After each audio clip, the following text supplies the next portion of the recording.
The phone call came on a Thursday evening while I was reviewing property reports in my home office. Victoria, we've decided to celebrate our 30th anniversary at a private island resort, Mom said without preamble. Your sister is coming along with some cousins and close family friends. We thought it would be better if you stayed home this time. I set down my pen. Why is that? Well, you know how these things are. Chelsea has been working so hard on her career and she needs this break. You being there might make things awkward. Awkward how? I asked, though I already knew the answer. Victoria, please don't make this difficult, Mom sighed. We just want a peaceful celebration without any tension. You and Chelsea have such different lifestyles and we don't want constant comparisons. Translation. Chelsea was the successful daughter with the corporate job and the doctor husband. I was the disappointment who dropped out of law school and never found her direction. Where's the island? I asked, keeping my voice neutral. It's called Serenity Island. In the Caribbean. Marcus found it, you know, Chelsea's husband. He has connections everywhere. It's supposed to be incredibly exclusive. Serenity Island. My heart started beating faster. Sounds lovely, I said calmly. When are you going? Next month. 3 days all-inclusive. Marcus is handling the booking. Mom's voice brightened with enthusiasm. There are only 6 villas on the entire island. Can you imagine? Complete privacy, pristine beaches, a private chef. It's going to be perfect. I'm sure it will be, I said. Enjoy your trip, Mom. You're not upset? He sounded suspicious. Not at all, I said honestly. Have a wonderful time. After I hung up, I sat in silence for a moment. Then I started laughing. Serenity Island. They'd booked Serenity Island. The private island I'd purchased 2 years ago for $12 million. I'd bought Serenity Island as an investment property, 15 acres of pristine Caribbean paradise with 6 luxury villas, a main house and infrastructure that was surprisingly sound despite the previous owner's neglect. I'd spent another $3 million renovating it, turning it into an ultra-exclusive resort that catered to celebrities, executives, and anyone willing to pay $50,000 a week for absolute privacy. My family had no idea I owned it. They had no idea I owned anything. To them, I was still the daughter who'd failed at law school and spent her days doing something vague with computers.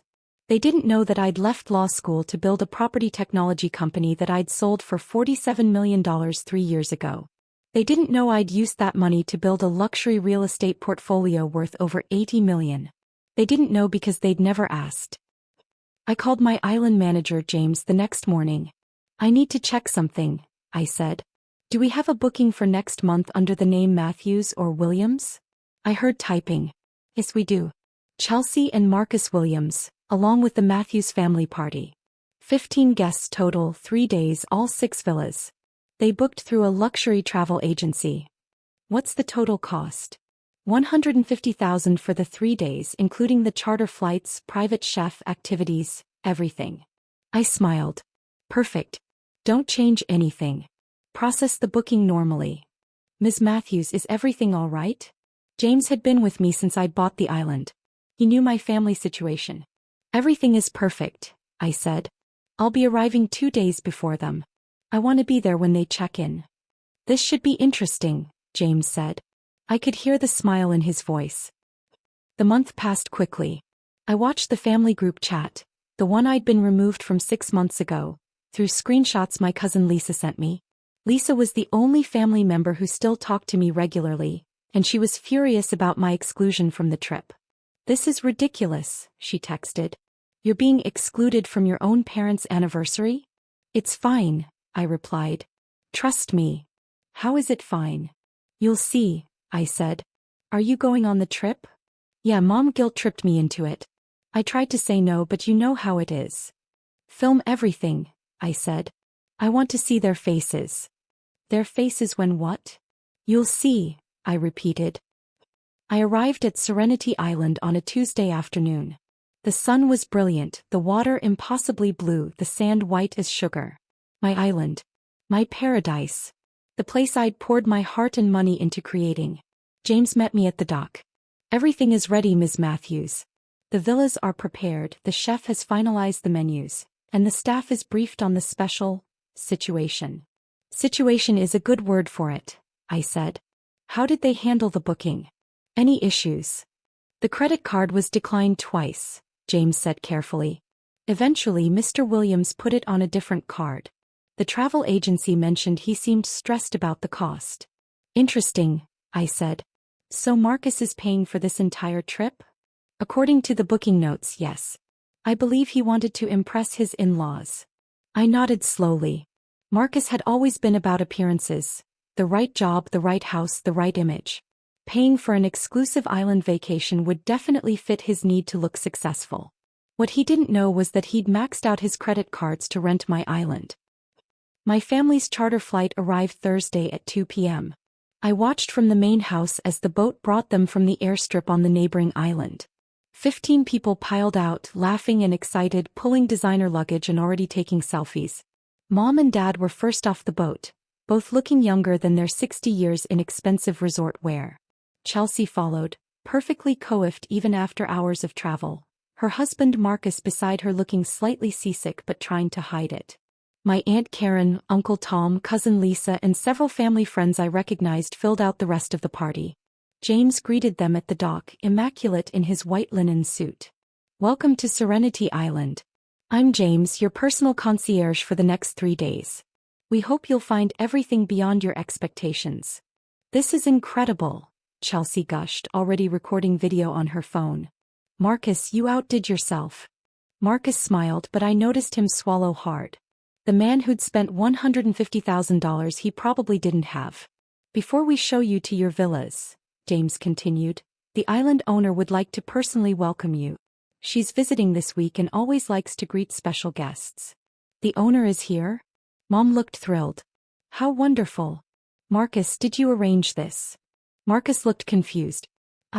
No, I didn't know the owner would be here. She doesn't usually meet guests, James said smoothly. But this is a special occasion. Please follow me to the main house. I watched from the window as James led them up the path. They were all talking at once, admiring the landscaping, the architecture, the views. None of them had any idea what was about to happen. James led them to the main terrace where I was waiting. I dressed carefully, white linen pants, a simple silk top, my hair pulled back.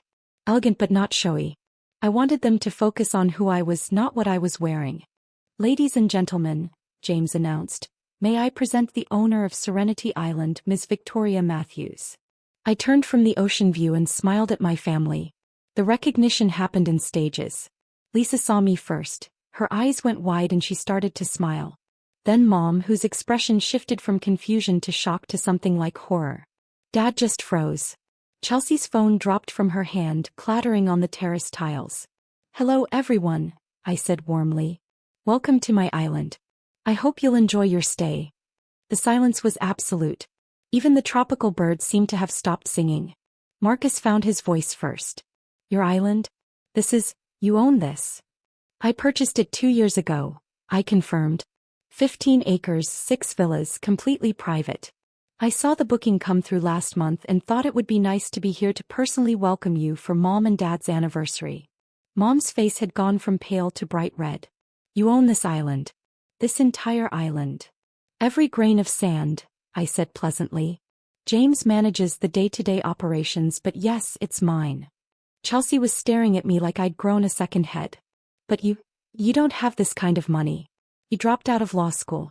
You work with computers or something. I built a property technology company, I corrected. Sold it 3 years ago for $47 million. Used the proceeds to invest in luxury real estate. Serenity Island was one of my first acquisitions. Dad sat down heavily in one of the terrace chairs. $47 million. That was the sale price, I said. My current net worth is around $83 million, depending on market fluctuations. The island alone has appreciated significantly since I bought it. Aunt Karen started laughing, slightly hysterical. We've been feeling sorry for you. For years. We thought you were struggling. I know, I said. I heard all the whispered conversations. The poor Victoria comments. The concern about my lack of direction. Why didn't you tell us? Mom's voice was barely a whisper. I tried to, I said quietly. 3 years ago when I sold my company I called to share the news. Dad, you said, "That's nice," and hung up because you were watching a game. Chelsea, you told me that corporate sales weren't real success and maybe I should consider going back to school. Chelsea's face flushed. I don't remember saying that. I do, I said. I remember very clearly. Just like I remember last Christmas when you introduced me to your colleagues as your sister, who never quite figured out what to do with her life. Victoria, that's not, I didn't mean. You did mean it, I interrupted gently. You all did. You decided I was a failure and nothing I said would change your minds. So I stopped trying to convince you otherwise. Marcus was scrolling frantically on his phone. Oh my God. Victoria Matthews. You're the Victoria Matthews who developed Resort Sync. That's my company, I confirmed. Well, it was. I sold it to Marriott 3 years ago. Resort Sync revolutionized luxury property management, Marcus said faintly. Every major hotel chain uses some version of your system. You're famous in the hospitality industry. I wouldn't say famous, I said. But the software did well. Lisa was grinning now, clearly enjoying the moment. This is amazing.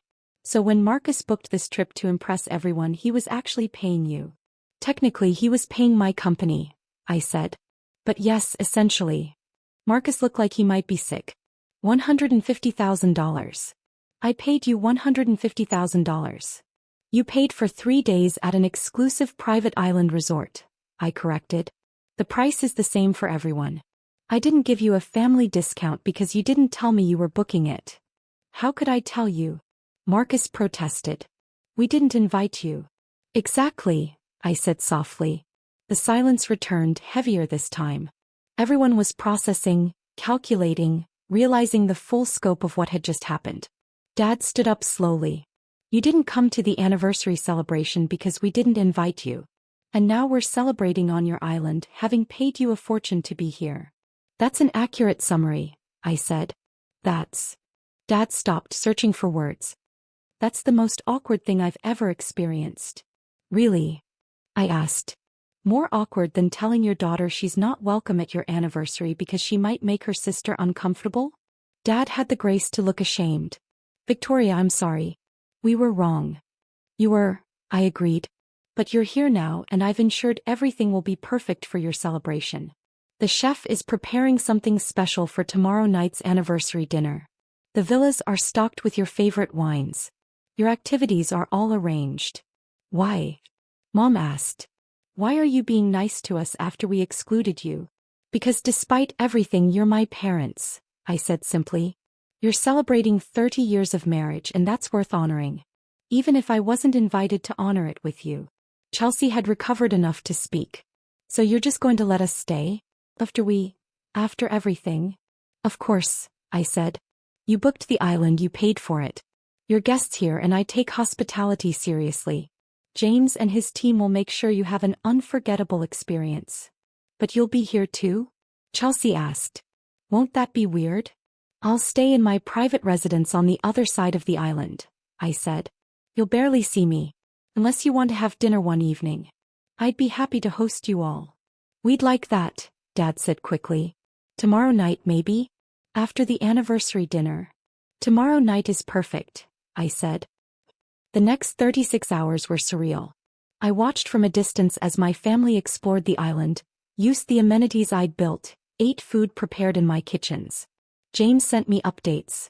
They were having a wonderful time, though the conversation kept returning to me. Lisa came to find me that evening. This is the best revenge ever, she said, laughing. Marcus is having a breakdown. He keeps calculating how much of his credit limit he used to rent his sister-in-law's island. It's not revenge, I said. It's just ironic. It's hilarious, Lisa corrected. And well-deserved. They've been terrible to you. The anniversary dinner was beautiful. James sent me photos. The table set up on the beach, candles everywhere, the sunset perfect. My parents looked happy, genuinely happy. I'd given them that even though they hadn't wanted me there. The family dinner the following evening was awkward at first. Everyone gathered at my private residence, which was larger and more luxurious than the guest villas. They couldn't stop staring at the artwork, the furnishings, the view. I have a confession, I said once everyone was seated with drinks. I didn't cancel your trip or try to ruin your celebration, even though I could have. You could have. Marcus looked ill. When I saw the booking, I knew exactly who it was for. I could have cancelled it, claimed the island needed maintenance, forced you to find somewhere else. But I didn't. Why not? Chelsea asked quietly. Because Mom and Dad deserve a beautiful anniversary celebration. Because despite how I've been treated, I still love this family. And because I wanted to see if any of you would realize the truth on your own. The truth? Mom asked. That success doesn't look the same for everyone, I said. That dropping out of law school to build a tech company wasn't failure. It was me finding my own path. That my quiet life isn't because I'm lost. It's because I'm content with what I've built. Dad cleared his throat. We owe you more than an apology. We owe you years of respect and attention that we never gave you. Yes, I said simply. You do. Can we start over? Mom asked. Tears were streaming down her face. Can we try to really know you this time? I thought about it. About all the years of dismissal and judgment. About being excluded from this very celebration. About the assumption that I was less than, simply because my path looked different. But I also thought about the look on their faces when they realized what I'd built. The shock and pride mixing together. We can try, I said finally. But it has to be different this time. No more assumptions. No more comparing me to Chelsea. No more treating me like the family embarrassment. Done, Dad said immediately. I want to know everything. About your company, about how you bought this island, about your life. Me too, Chelsea said quietly. And Victoria, I'm sorry. I've been terrible to you. Competitive and dismissive and cruel. You're more successful than I'll ever be, and I was too insecure to see it. Thank you, I said. That means a lot. The dinner continued and slowly the awkwardness faded. They asked questions, real questions, about my life, my work, my plans. They listened to my answers. For the first time in years, my family actually saw me. When they left the next day, Mom hugged me tightly at the dock. Thank you for this. All of it. The island, the celebration, the chance to start over. You're welcome, I said. Marcus approached last, looking embarrassed. Victoria, about the cost. You got exactly what you paid for, I interrupted. A perfect 3 days at an exclusive resort. No family discount, no special treatment. Just good business. He nodded, understanding. For what it's worth, this island is incredible. You've built something amazing here. I know, I said with a smile. As I watched the boat carry them away, James appeared beside me. That went well, all things considered.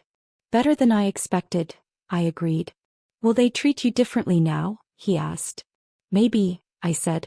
Maybe not. But at least now they know the truth. They know who I really am.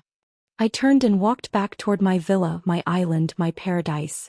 The place I'd built with my own money, my own vision, my own determination. They hadn't invited me to their anniversary celebration. But they'd celebrated it on my island anyway. And somehow that felt like exactly the right ending.